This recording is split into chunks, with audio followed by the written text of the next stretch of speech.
Mereka yang tiada simpanan ni bukan sebab mereka tiada pendapatan, tapi sebenarnya orang yang tiada simpanan ni mereka tak boleh kawal nafsu berbelanja mereka. Bukan nak katakan tuan-puan, saya sendiri pun macam tu.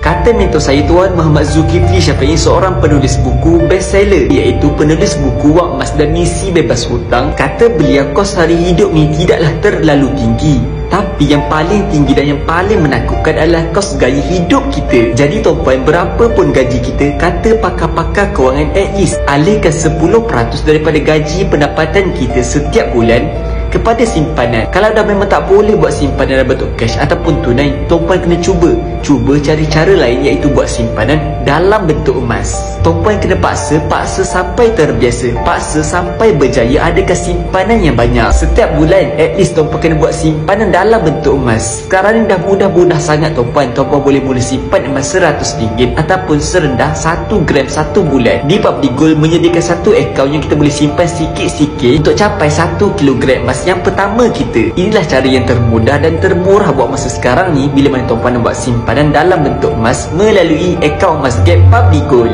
Jadi tuan-puan, memang sangat-sangat mudah tuan-puan kalau tuan-puan nak buat simpanan dalam bentuk emas sekarang ni. Jadi untuk tuan-puan nak mulakan simpanan emas, boleh kontak saja nombor di bio saya untuk saya bantu simpanan emas tuan-puan. So, dapat satu, cik komen.